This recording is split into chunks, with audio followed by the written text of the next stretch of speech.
Welcome बच्चों, कैसे हैं आप लोग। तो चलिए बच्चों, वेल्डिंग के लेक्चर को स्टार्ट करते हैं। तो यहाँ पे वेल्डिंग में एक शॉर्ट रिवीजन से आपको करवाने की कोशिश करूँगा 2-3 लेक्चर के माध्यम से कि किस तरह से वेल्डिंग को आप रिवाइज कर सकते हैं। तो देखिए बच्चों, वेल्डिंग में न्यूमेरिकल का इतना ज़्यादा डर नहीं है। न्यूमेरिकल यहाँ कुछ खास नहीं आता है। आपको जो मेन ध्यान रखना है वो है आपके ऑब्जेक्टिव क्वेश्चन में थ्योरेटिकल पोर्शन का। और यहाँ थ्योरेटिकल जो है वो काफ़ी ज़्यादा कई बार कन्फ्यूजिंग हो जाता है। तो बच्चों देखिए, मैं आपको पहले एक ब्यौरा समझा देता हूँ कि क्वेश्चन यहाँ पे किस तरह का और कैसा क्वेश्चन आएगा। तो देखिए, जब हम बात करते हैं बच्चों वेल्डिंग की, तो यहाँ पे दो चीज़ें हैं। एक है हमारे पास प्रोसेस, एक है हमारे पास प्रोसेस पैरामीटर, प्रोसेस पैरामीटर, और तीसरी हमारे पास चीज़ें होंगी एप्लीकेशन, एप्लीकेशन। और एप्लीकेशन में आप एक दो चीज़ और जोड़ सकते हैं, एडवांटेज, डिसएडवांटेज। तो बच्चों आपका जो ऑब्जेक्टिव क्वेश्चन होगा, जैसे मैंने कहा कि न्यूमेरिकल का इतना ज़्यादा चांस नहीं है, यहाँ जो चांस है सबसे ज़्यादा वो इसी चीज़ का है कि आपके पास आपको कि एक अच्छा कंसेप्चुअल थ्योरेटिकल क्वेश्चन आपके पास बने। तो इसलिए मैंने कहा कि वेल्डिंग को आप याद रखिएगा, 3 चीज़ों में डिवाइड कर दीजिए। तो ये 3 चीज़ों पे आपके पास क्वेश्चन आ सकते हैं। जैसे कि सबसे पहली तो चीज़ है प्रोसेस, प्रोसेस एंड क्लासिफिकेशन। तो बच्चों सबसे पहला आपको जो पढ़ना है वो पढ़ना है आपको क्लासिफिकेशन। तो ये जो मैं अलग अलग पोर्शन बता रहा हूँ बच्चों, इससे आपको अंदाजा रहेगा कि ऑब्जेक्टिव आपको किस किस जगह पे बहुत ध्यान से पढ़ना है। जैसे कि सबसे पहले मैं बोलूँ क्लासिफिकेशन, आपको सारी वेल्डिंग प्रोसेस के बीच में क्लासिफिकेशन बहुत अच्छे से पता होना चाहिए बच्चों। ये समझ लीजिए, इस वीडियो के हिसाब से आप पूरा ब्यौरा लेके चलोगे तो आपका कोई क्वेश्चन गलत नहीं होगा या क्वेश्चन छूटेगा नहीं, आप आराम से रिवीजन कर पाएंगे। तो सबसे पहले मैंने क्या बोला कि वेल्डिंग में सबसे इंपॉर्टेंटली बच्चों क्लासिफिकेशन आपको समझना होगा बहुत अच्छे से। इसका मतलब है कि आपको ये सबसे अच्छे से समझना होगा कि वेल्डिंग किस किस कैटेगरी में बटा गया है। सॉलिड स्टेट वेल्डिंग क्या है, लिक्विड स्टेट वेल्डिंग क्या है, सॉलिड लिक्विड स्टेट वेल्डिंग क्या है, आर्क वेल्डिंग में कौन कौन से आते हैं, गैस वेल्डिंग में कौन कौन से आते हैं, ठीक है ना, सोल्डरिंग ब्रेजिंग किस कैटेगरी में जाते हैं। तो मतलब कुल मिला के आपको वेल्डिंग का क्लासिफिकेशन अच्छे से समझना पड़ेगा कि कौन सी वेल्डिंग किस कैटेगरी में आती है। जब आप ये समझ जाएं, ठीक है ना, जब आप ये समझ जाएं कि क्लासिफिकेशन क्या है, उसके बाद बच्चों दूसरा क्वेश्चन इंपॉर्टेंट होता है प्रोसेस से। ये दोनों पोर्शन फिर भी मैं कहूंगा कि अटेम्प्ट करने आसान है। क्यों? क्योंकि इनसे आंसर गलत नहीं होता है। इनसे जो आंसर आपको पता होगा वो लगभग लगभग बिल्कुल सही ही होगा। क्यों? क्योंकि क्लासिफिकेशन एक फिक्स कैटेगरी है कि इन 3 कैटेगरी में आपको पढ़ना है तो उन्हीं 3 में पढ़ना है, ठीक है ना। बहुत ज़्यादा लंबी चौड़ी कैटेगरी नहीं है, आप उन 3 को आराम से पढ़ के याद भी कर सकते हो। तीसरा, प्रोसेस के ऊपर हर बच्चों प्रोसेस, हर वेल्डिंग प्रोसेस की अपनी एक खासियत है ना, अपना एक प्रोसीजर है करने का, अपने एक पैरामीटर्स हैं। तो यहाँ पे हर वेल्डिंग प्रोसेस के ऊपर आप आराम से आपको ध्यान रख सकता है कि थर्मिट वेल्डिंग है तो क्या अच्छा किस चीज़ की बात हो रही है, अगर आप बोले आर्क वेल्डिंग है तो किस चीज़ की बात हो रही है, आपको पता है गैस वेल्डिंग है तो ये फ्लेम्स की बात हो रही है। तो आप इन चीज़ों को बहुत आराम से याद रख सकते हो कि अगर हमारे पास ये वेल्डिंग की बात हो रही है तो उस वेल्डिंग मतलब क्या, उस वेल्डिंग में क्या प्रोसेस थी। तो वो प्रोसेस के स्टेप्स वगैरह याद आपको रह जाते हैं फिर भी, ठीक है। तो दूसरा क्वेश्चन बच्चों आपको यहां से तैयार करना है क्लासिफिकेशन के बाद प्रोसेस के ऊपर। तीसरा क्वेश्चन आपका आता है बच्चों प्रोसेस पैरामीटर। अब ये समझ लीजिए मोस्ट डिफिकल्ट पार्ट जो है वो यही है। मोस्ट डिफिकल्ट पार्ट जो है बच्चों वो यही है, प्रोसेस पैरामीटर। जैसे कि और खासकर उन वेल्डिंग प्रोसेस में ये प्रोसेस पैरामीटर डिफिकल्ट है जहां पे वेल्डिंग प्रोसेस एक दूसरे से सिमिलर हैं। मतलब जैसे हम आर्क वेल्डिंग में ही कई सारी टाइप की बात कर रहे हैं, हम टिक की बात कर रहे हैं, हम मिक की बात कर रहे हैं। तो यहाँ पे एसी डीसी है ना, मतलब इलेक्ट्रिक सर्किट को लेके क्वेश्चन, ये हमारे लिए बड़ा खासकर मैकेनिकल के लिए बड़ा मुश्किल हो जाता है। उस एसी डीसी के फायदे और नुकसान समझना, ठीक है ना, वो हमें समझ नहीं आता। कहीं पर कोई एयर गैप है, रेजिस्टेंस है, कितना है, क्या है, ये समझना। करंट की रेटिंग्स, करंट रेटिंग समझना, कितने एम्पियर करंट आप दे रहे हैं, क्या है, इसको समझना। वोल्टेजेस समझना, मतलब जो भी पैरामीटर से रिलेटेड क्वेश्चंस है ना, कि कितना आपको कौन सी चीज़ कितनी रखनी होती है, वहाँ पे हम जो सबसे ज़्यादा मुश्किल हमें पड़ जाता है कि कोई भी वेल्डिंग प्रोसेस है उसमें कहाँ पे कितना रखना है। क्यों? क्योंकि मुश्किल भी है, और मानो आप पढ़ भी लो एक बार का कि चलो ठीक है मैंने इलेक्ट्रिक सर्किट देख लिया पूरा कैसा होता है, डीसी है एसी है देख लिया है ना, इलेक्ट्रिक सर्किट मतलब एसी डीसी जो भी मैं यूज़ कर रहा हूँ मैंने देख लिया, एयर गैप वगैरह पढ़ लिया। लेकिन प्रॉब्लम यह है कि जब आप दूसरी बुक में यही सब चीज़ें ढूंढते हो तो थोड़ा बहुत वेरिएशन आ जाता है, या फिर कोई तीसरी ऑब्जेक्टिव बुक में आप ढूंढते हो तो फिर वेरिएशन आ जाता है आंसर में, है ना, या मैं करवाता हूं तो फिर और भी वेरिएशन आ जाता है। तो कुल मिला के यहाँ पे जो प्रॉब्लम है वो सिर्फ पढ़ने की नहीं है, पढ़ आप लोगे, प्रॉब्लम आती है बच्चों कंफ्यूजिंग की। तो इन आंसर में सबसे ज्यादा गलतियां होती हैं बच्चों, है ना, इन आंसर्स में सबसे ज्यादा गलतियां होती हैं जो भी हमारे प्रोसेस पैरामीटर से रिलेटेड होते हैं। तो दूसरा मैं कहूंगा सबसे बड़ा डिफिकल्ट पार्ट जो है वो ये है, ठीक है ना। वो आसान है, उसमें आंसर लाना आसान है कि क्लासिफिकेशन क्या है, प्रोसेस कौन कौन सी कैसे कैसे होती है, दैट इज इजी। तो यहां से भी क्वेश्चन आएगा, यहां से भी क्वेश्चन आएगा बच्चों, पर इन क्वेश्चन की आपको आंसर याद होने चाहिए। वो आप थोड़ा सा सोच के बता दें चलेगा, लेकिन ये रटे पड़े होने चाहिए आपको, नहीं तो फिर गड़बड़ हो जाएगा। क्लियर है। तीसरा हमारे पास आता है बच्चों एप्लीकेशन, एडवांटेज एडवांटेज, या फिर आप साथ में बोलो डिफेक्ट्स। अब ये सब एक साथ है, ठीक है। अब चाहे वेल्डिंग प्रोसेस की एप्लीकेशन को लेके हो कि हाँ भाई इस तरह का वेल्ड करने के लिए कौन सी शीट को वेल्ड करने के लिए कौन सी वेल्डिंग प्रोसेस, इलेक्ट्रिक सर्किट को वेल्ड करने के लिए कौन सी प्रोसेस, इलेक्ट्रॉनिक्स डिवाइसेस को वेल्ड करने के लिए कौन सी प्रोसेस। तो एप्लीकेशंस या फिर किसमें क्या फ़ायदा है किसमें क्या नुकसान है, ठीक है ना, एडवांटेज किसकी कहाँ है, क्या डिसएडवांटेज है, या कौन से डिफेक्ट्स वेल्डिंग में होते हैं। तो यहाँ पे बच्चों आपको यूजेस एंड डिफेक्ट्स ये बहुत अच्छे से क्लियर होने चाहिए। ये भी कहीं काफ़ी हद तक जो है वो पढ़ के आ जाते हैं। तो बच्चों अब आप देख सकते हैं कि दो तो हैं आपके पास इजी पार्ट और एक है आपके पास मोस्ट डिफ़िकल्ट पार्ट। डिफ़िकल्ट सिर्फ इस वजह से है क्योंकि आंसर्स में वेरिएशंस बहुत हैं। तो इसलिए अब आपको याद रखना है, अगर आपको वेल्डिंग स्ट्रॉन्ग करनी है तो इधर इधर वाले दो पार्ट को बहुत स्ट्रॉन्ग रखो, क्योंकि उनके आंसर्स में बहुत ज़्यादा वेरिएशन आपको नहीं मिलेगा, ठीक है ना। तो उनको बहुत ज़्यादा स्ट्रांगली आप पढ़ो, समझो, कंसेप्ट बिठाओ। लेकिन जो सर्किट और पैरामीटर्स और जो भी प्रोसेस पैरामीटर्स वाले पार्ट है उसको आप रटने की ज़रूरत नहीं है, उसको आप सिर्फ समझने की ज़रूरत नहीं है, उसको आप प्रॉपर रटें, ठीक है ना। क्योंकि अगर आप समझने लगेंगे तो ये हर बुक के हिसाब से आप वेरिएशन में आते रहेंगे और आप परेशान होते रहेंगे। तो समझ आ रही बच्चों स्ट्रेटेजी। तो वेल्डिंग को क्रैक अगर करना चाहते हैं तो classification, process, application, advantage, disadvantage, इनको बहुत अच्छे से कंसेप्चुअली पढ़ें।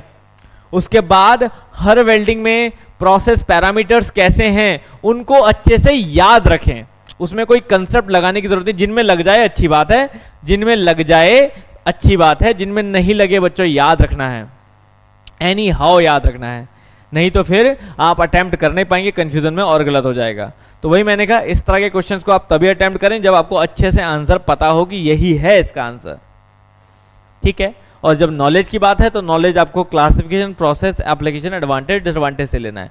तो बच्चों जब वेल्डिंग को इस तीन कैटेगरी में आप पढ़ोगे तो आपको वेल्डिंग में कोई दिक्कत नहीं आएगी। नहीं तो वेल्डिंग भी one of the most difficult subject हो जाता है, डिफिकल्ट टॉपिक हो जाता है, क्योंकि इस पर भी वेराइटी ऑफ क्वेश्चन बहुत ज़्यादा हैं, ठीक है ना। तो ये चीज़ आपको ध्यान रखनी है बच्चों। क्लियर है, समझ आ गई बात। प्रोसेस पैरामीटर में कोई कंफ्यूजन तो नहीं है। जैसे मान लीजिए मैं एग्जांपल लेता हूँ ना कि इलेक्ट्रिक आर्क वेल्डिंग है तो मैं कह रहा हूँ टिक, तो टिक में क्या करंट रेटिंग मुझे यूज़ करनी चाहिए, मिग में करा क्या करंट रेटिंग यूज़ करनी चाहिए, या फिर मैं जैसे बात कर रहा हूँ गैस वेल्डिंग, गैस वेल्डिंग में कौन कौन सी फ्लेम हम यूज़ कर रहे हैं, किस किस का टेम्परेचर कितना होता है, ठीक है ना, तो किस मेटल के लिए कौन सी फ्लेम बेटर रहती है। तो ये सब चीज़ें आपको बड़ी परेशान करती हैं, इसलिए बहुत अच्छे से पैरामीटर्स को ध्यान रखिए। और एप्लीकेशन में बच्चों बस एक ही चीज़ है जो डिफ़िकल्ट पार्ट है, जैसे वेल्डिंग प्रोसेस का सिलेक्शन ऑन मेटल बेसिस, कौन से मेटल के लिए कौन सी वेल्डिंग प्रोसेस चाहिए बच्चों, ये भी एक एप्लीकेशन में ही आ गया कि कौन से मेटल के लिए कौन सी वेल्डिंग प्रोसेस चाहिए। यहाँ पे ये एक डिफ़िकल्ट पार्ट होता है क्योंकि बहुत सारी वेल्डिंग प्रोसेस ऐसी है जो सेम तरह के मेटल के लिए चल सकती है। तो फिर इसमें भी आंसर करने में बड़ा कन्फ्यूजन हो जाता है कि ये तो मैंने उस वेल्डिंग प्रोसेस में पढ़ा था, ये तो इस वेल्डिंग प्रोसेस में पढ़ा था। तो इन दोनों के बच्चों प्रॉपर क्वेश्चन के नोट्स बनने बहुत जरूरी हैं कि आप इसके भी प्रॉपर क्वेश्चन लें, इसके भी प्रॉपर क्वेश्चंस लें। तो इसके लिए मैंने डिसाइड किया है कि कल हम इन पे प्रॉपर क्वेश्चंस के ऑब्जेक्टिव्स लेंगे, लेक्चर में लेंगे, ताकि जब हम उस लेक्चर को पढ़ें तो हमें वो चीज़ें याद करने को मिले। क्लियर है? बाकी इन सबको मैं आपको रिवीजन के थ्रू पढ़ा दूंगा, बाकी चीजें जो है वो रिवीजन के थ्रू मैं पढ़ा दूंगा, लेकिन जितने भी पैरामीटर्स वगैरह हैं उनको मैं सभी आंसर की के हिसाब से कि क्या क्या आंसर आपको करना चाहिए उसके हिसाब से मैं वो क्वेश्चन टू क्वेश्चन आपको बता दूंगा। तो चलिए बच्चों स्टार्ट करते हैं। ये मैंने आपको जस्ट एक इंट्रोडक्शन दिया है कि कैसे आपको वेल्डिंग कवर करना है, तो बस इसी तरह से हम वेल्डिंग को स्टार्ट करते हैं, कवर करते हैं अपने लेक्चर में। तो आइए बेसिक तरीके से स्टार्ट करते हैं जो रिवीजन आपको चाहिए। तो बच्चों जैसे कि हम लोग जानते हैं वेल्डिंग के जो सबसे बड़े बेनिफिट होते हैं वो क्या है कि वेल्डिंग में हमें, वेल्ड जॉइंट में हमें जो स्ट्रेंथ बच्चों मिलती है वो या तो हमें equal to strength of base metal मिलती है। बेस मेटल मतलब जिन दो मेटल को आप ज्वाइन कर रहे हो उनकी जो अपनी स्ट्रेंथ है वही स्ट्रेंथ आपको वेल्डिंग करके मिलेगी, या फिर उससे ज्यादा, ठीक है ना, greater than strength of base metal. तो या तो आपको उसके बराबर स्ट्रेंथ मिलती है या उससे ज्यादा मिलती है। तो बच्चों ज्यादा सिर्फ किस केस में मिलती है? When you are using an alloy, when you are using an alloy in a as a filler। जब आप कोई फिलर एलॉय यूज कर रहे हैं बच्चों, एक्स्ट्रा फिलर मटेरियल कोई एलॉय यूज कर रहे हैं, एलॉय मतलब जिससे आप स्ट्रेंथ बढ़ा सके, कोई एक्सटर्नल मटेरियल जिससे कि आप स्ट्रेंथ को बढ़ा सकें, जब आप ऐसा कोई मटेरियल यूज कर रहे हैं तो तब ऐसा हो सकता है कि आपको बेस मेटल से भी ज़्यादा हाई स्ट्रेंथ मिले। तो बच्चों एलॉय को हम फिलर मटेरियल एज तभी यूज़ करते हैं, नहीं तो फिलर मटेरियल हमेशा उसी का यूज़ करते हैं जो हमारा बेस मेटल होता है। लेकिन कभी कभी हम उसमें एलॉय इसलिए यूज़ करते हैं जहाँ पे कहीं कॉर्नर्स वॉर्नर जॉइंट करते हैं और हमें स्ट्रेंथ ज़्यादा चाहिए, या हमें कहीं पर और ज़्यादा बेहतर प्रॉपर्टीज़ बनानी है, कोरोजन से बचाने के लिए, हार्डनेस ज़्यादा इंक्रीज करने के लिए, तो तब हम लोग है फिलर मटेरियल में एज एन एलॉय को भी यूज़ करते हैं। दूसरा हम बोलें कि यहां पे हमें जो बच्चों एक लीक प्रूफ जॉइंट मिलता है, यहां पे हमें और जॉइंट के कंपेयर में एक लीक प्रूफ जॉइंट मिलता है वेल्डिंग प्रोसेस में। तो बच्चों यहां पे हम जो मेन बात कर रहे हैं वो समझ लीजिए, हम जॉइंट की बात कर रहे हैं, वेल्डिंग जॉइंट की, as compare to some other process. Other process मतलब जैसे और प्रोसेस के थ्रू जो हम जॉइंट वगैरह बनाते हैं, ठीक है ना, और प्रोसेस के थ्रू हम कोई जॉइंट वगैरह क्रिएट करते हैं, तो उसके कंपेयर में हम लोग बोल रहे हैं कि यहाँ पे हमें क्या फायदे मिलते हैं, ठीक है ना। हमारा लीक प्रूफ जॉइंट होता है, एक परमानेंट जॉइंट होता है, ज्यादा बेहतर प्रॉपर्टीज मिलती हैं अगर हम एलॉय का यूज करते हैं, जैसे कि हमने बताया, ठीक है ना। तो ये सब मेन पॉइंट क्या है। और सबसे अच्छी बात दूसरी कि कोई सिमिलर और डिसिमिलर दोनों मेटल को ज्वाइन कर सकते हैं। तो कई प्रोसेस ऐसी है जिसमें सिर्फ सिमिलर मेटल ज्वाइन कर सकते हैं और डिसिमिलर भी, सिमिलर और डिसिमिलर दो अलग अलग मेटल्स को भी ज्वाइन किया जा सकता है, कैन बी ज्वाइन। तो ये है बच्चों हमारी बेसिक सी वेल्डिंग प्रोसेस जो हमें सबसे बड़ा बेनिफिट होता है, ठीक है ना। अगर इसकी डेफिनेशन पे जाएं तो welding is a process of joining to metals, ठीक है ना, process of joining two similar, या मैं शॉर्ट में लिख रहा हूं बच्चों इसलिए नोट्स लिखाने की जरूरत नहीं है, नोट्स मैं आपको शॉर्टकट में दे ही रहा हूं, ठीक है। Process of joining two similar और डिसिमिलर मेटल। ये बच्चों बस इस लेक्चर का औचित्य होता है कि आपको एक क्विक रिवीजन हो सके, जो आपको, जैसे मैं 10 लेक्चर देख चुका हूँ हमारी प्लेलिस्ट में, वेल्डिंग की प्लेलिस्ट में 10 लेक्चर हैं, तो वो 10 लेक्चर हर एक घंटे का, अगर 1.5 घंटे का लेक्चर है तो कम से कम 12-15 घंटे के वो लेक्चर ही लेक्चर हैं। तो चाहते हैं कि उसको शॉर्ट रिवीजन में आपको 2-3 घंटे में वो सब कुछ कवर हो सके, ठीक है। तो process of joining two similar और dissimilar metal with help of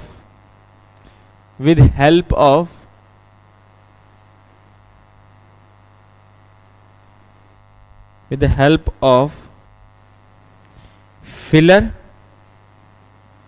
और नॉन फिलर, दोनों हो सकता है बच्चों। Use of filler with use और नॉट यूज ऑफ फिलर। तो फिलर और नॉन फिलर मतलब फिलर का भी यूज कर सकते हैं और फिलर के बिना भी उस प्रोसेस को कर सकते हैं, बाय हीटिंग और विदाउट हीटिंग, ठीक है ना, बाय फोर्स और विदाउट फोर्स। तो बच्चों याद रखिएगा इसमें वो सभी केस आते हैं कि वेल्डिंग एक ज्वाइनिंग टू मेटल को ज्वाइन करने की प्रोसेस है, जो मेटल सिमिलर भी हो सकते हैं, डिसिमिलर भी हो सकते हैं, हम फिलर का यूज़ करके भी कर सकते हैं, बिना फिलर के भी कर सकते हैं, हम हीटिंग भी कर सकते हैं, विदाउट हीटिंग भी कर सकते हैं वेल्डिंग को, ठीक है ना, और फोर्स का यूज़ भी कर सकते हैं, मैकेनिकल फोर्स और विदाउट फोर्स भी कर सकते हैं। तो यहाँ पे हमने ये सारी बातें क्यों करी, क्योंकि हमारे पास डिफरेंट वेल्डिंग प्रोसेस होती है जिनमें ये सभी जो चीज़ें हैं वो अप्लाई होती हैं। तो कहीं पर हम फोर्स यूज़ करते हैं, कहीं नहीं करते हैं, कहीं हम हीटिंग करते हैं, कहीं नहीं करते हैं, कहीं फिलर का मटेरियल का यूज़ करते हैं, कहीं नहीं करते हैं, ठीक है ना। तो ये सब चीज़ें बच्चों वहाँ पे अप्लाई होती हैं। तो इसके लिए हम लोग क्या कहते हैं कि ये सब मिला के एक वेल्डिंग प्रोसेस की डेफिनेशन बनती है। तो आइए बच्चों सबसे इंपॉर्टेंट क्वेश्चन की तरफ चलते हैं, वो है हमारा क्लासिफिकेशन। तो बच्चों सबसे पहले यहाँ पे आते हैं हम लोग क्लासिफिकेशन ऑफ वेल्डिंग पे। तो जैसे कि मैंने आपको पहले भी पढ़ाया है कि वेल्डिंग जो बेसिकली है बच्चों वो 3 कैटेगरी में क्लासीफाई किया जाता है। तो उसकी सबसे पहले 3 कैटेगरी हम लोग बनाएं। सबसे पहली कैटेगरी होती है बच्चों solid state welding, solid state welding. और सॉलिड स्टेट वेल्डिंग को हम लोग और भी किसी नाम से जानते हैं, that welding is called autogenous welding. इसको ऑटोजेनस वेल्डिंग भी कहा जाता है, ठीक है। सेकंड होती है बच्चों हमारे पास लिक्विड स्टेट वेल्डिंग। सेकंड वाली को बोलते हैं हम लोग लिक्विड स्टेट वेल्डिंग। और यही सबसे ज़्यादा इंपॉर्टेंट है बच्चों हमारे लिए। जो हम कह रहे थे ना प्रोसेस पैरामीटर का कन्फ्यूज़न, तो वो प्रोसेस पैरामीटर का कन्फ्यूज़न जो है वो सबसे ज़्यादा लिक्विड स्टेट वेल्डिंग्स पे ही होता है। तो अच्छे से लिक्विड स्टेट वेल्डिंग आप लोगों को क्लियर होनी चाहिए, बिकॉज इसमें आपको छोटे मतलब कई सारी वेल्डिंग इंपॉर्टेंट प्रोसेस निकल के आती है। अगला इसको बच्चों हम लोग होमोजीनियस वेल्डिंग भी बोलते हैं। सिंगल फेज है यहाँ पे, होमोजेनस वेल्डिंग भी कहते हैं। थर्ड आती है बच्चों हमारे पास solid liquid state welding, solid liquid state welding, solid liquid state welding. Solid liquid state welding को हम लोग हेट्रोजेनस वेल्डिंग भी बोलते हैं, हेट्रोजेनस वेल्डिंग, जहाँ पे हमारे क्या है 2 फेज हैं, सॉलिड और लिक्विड। तो बच्चों इस तरह से हम लोग इसे 3 कैटेगरी में डिवाइड करते हैं, हमारी liquid state, solid liquid state and the solid state welding. तो बच्चों बस ये तीनों कैटेगरी आपको बहुत अच्छे से क्लियर होनी चाहिए कि किस में हम लोग कौन सी वेल्डिंग प्रोसेस को लेते हैं। क्लियर है बच्चों? तो बच्चों चलिए सबसे पहले स्टार्ट करते हैं हम सॉलिड स्टेट वेल्डिंग में। सॉलिड स्टेट वेल्डिंग में बच्चों कौन कौन सी आती हैं? Explosion, explosive welding,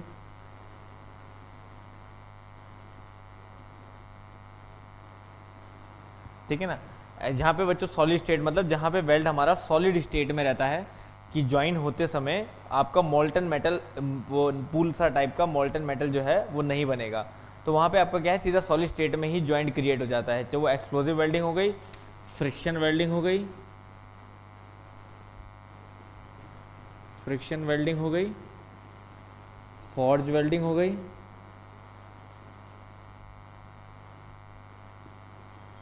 diffusion welding हो गई,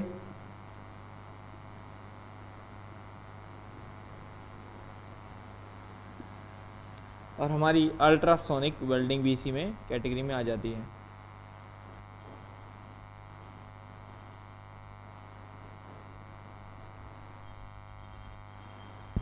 तो ये कैटेगरी बच्चों हम लोग की सब। तो बच्चों हम यहाँ पे बात कर रहे थे अब ना होमोजीनियस वेल्डिंग की। तो होमोजीनियस वेल्डिंग फर्दर 3 भागों में बढ़ जाती है बच्चों। तो that is your first part is called resistance welding, resistance welding. Second part is your chemical welding, chemical welding, and the third part is your arc welding. The third part is arc welding.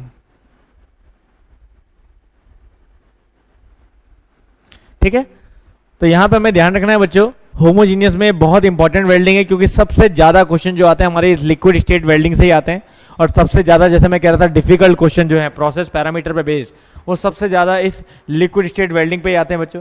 तो liquid state welding को बहुत अच्छे से ध्यान रखना है आपको। Resistance welding, chemical welding and arc welding. जब हम बात करते हैं बच्चों रेजिस्टेंस वेल्डिंग की, तो इसमें फर्दर दो तरह की वेल्डिंग हो जाती है हमारे पास। फर्दर दो तरह की वेल्डिंग हो जाती है हमारे पास। एक हो जाती है resistance spot welding, resistance spot welding, और एक हो जाती है हमारे पास resistance seam welding, seam welding. ठीक है। नाउ केमिकल वेल्डिंग की अगर हम बात करें बच्चों, ये भी फर्दर दो पार्ट में डिवाइड हो जाती है। एक हो जाती है हमारे पास गैस वेल्डिंग, और दूसरी हो जाती है बच्चों हमारे पास थर्मिट वेल्डिंग।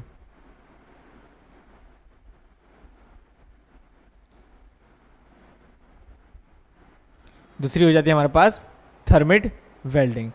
इधर बात करें बच्चों आर्क वेल्डिंग में, तो आर्क वेल्डिंग भी फर्दर हमारे पास तीन भागों में डिवाइड हो जाती है, या चार भाग भी आप इसके कह सकते हैं। तो यहां पे हम बात करें आर्क वेल्डिंग की, आर्क वेल्डिंग बच्चों फर्दर डिवाइड हो जाती है हमारे पास submerged arc welding, submerged arc welding, जिसको हम SAW भी बोलते हैं। ठीक है ना। शील्डेड मेटल आर्क वेल्डिंग, जो सबसे कॉमनली हम लोगों को देखने को मिलती है, शील्डेड मेटल आर्क वेल्डिंग, जिसको हम SMAW भी बोलते हैं। और एक होती है बच्चों थर्ड, जो काफ़ी इंपॉर्टेंट है, that is called shielded gas arc welding, shielded gas arc welding. Shielded gas arc welding के बच्चों फर्दर टाइप हो जाते हैं तीन।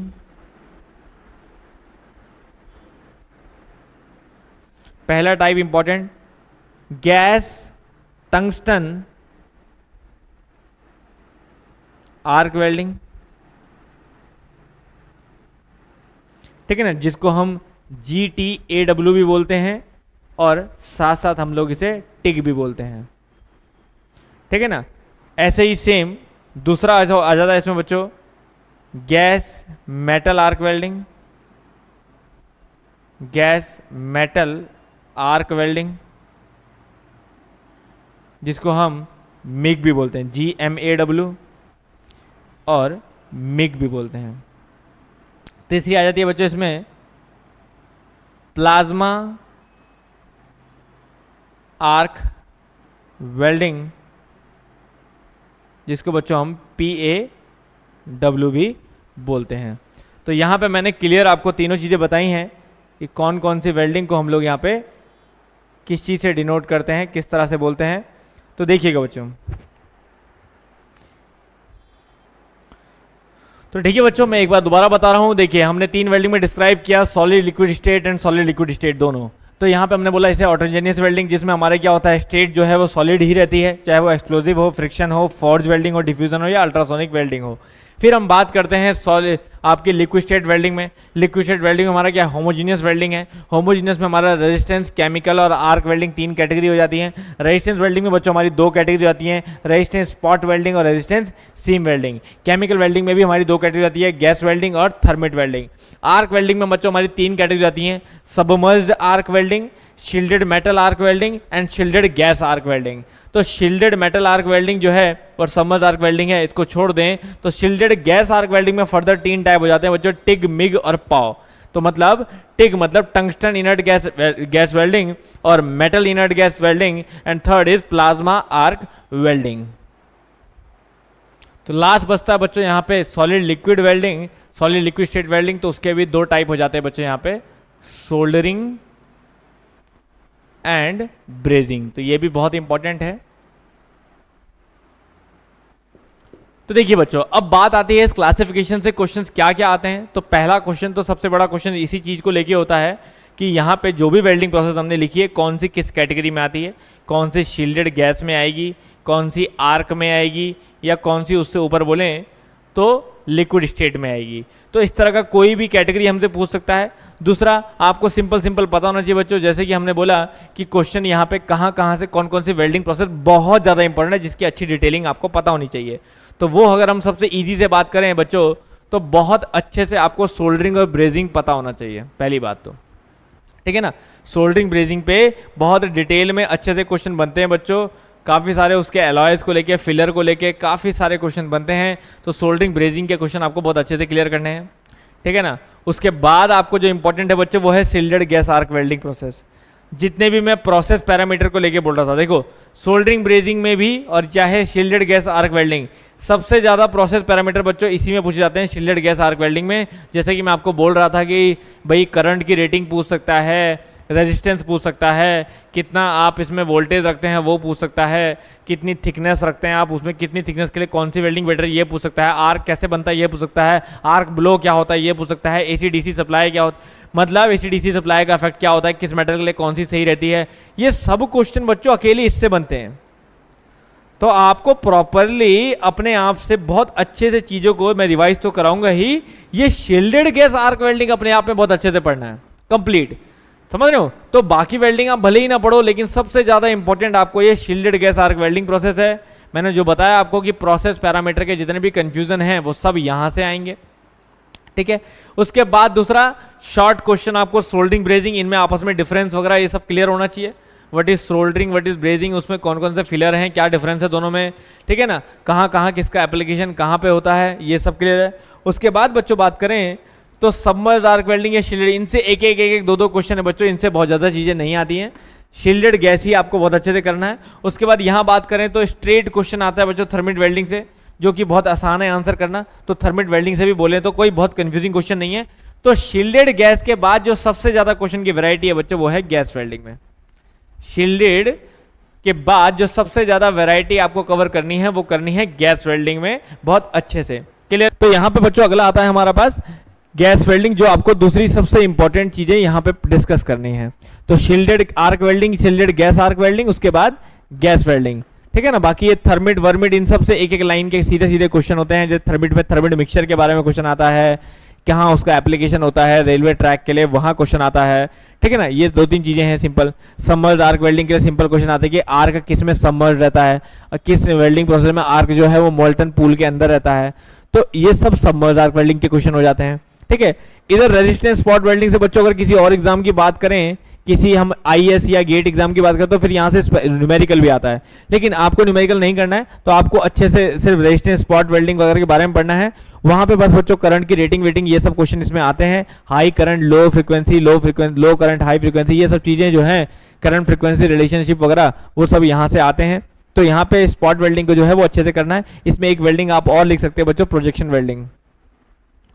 इसमें एक वेल्डिंग आप और लिख सकते हैं, प्रोजेक्शन वेल्डिंग भी इसी का पार्ट हो जाता है, तो वो भी इसमें आ जाता है। तो इन सब के बाकी प्रोजेक्शन सीम इनके तो बारे में आपको सिर्फ एक बार पढ़ना है, लेकिन रेजिस्टेंस वेल्डिंग को थोड़ा सा 2-3 चीजें इसमें एक्स्ट्रा पढ़नी पड़ेंगी।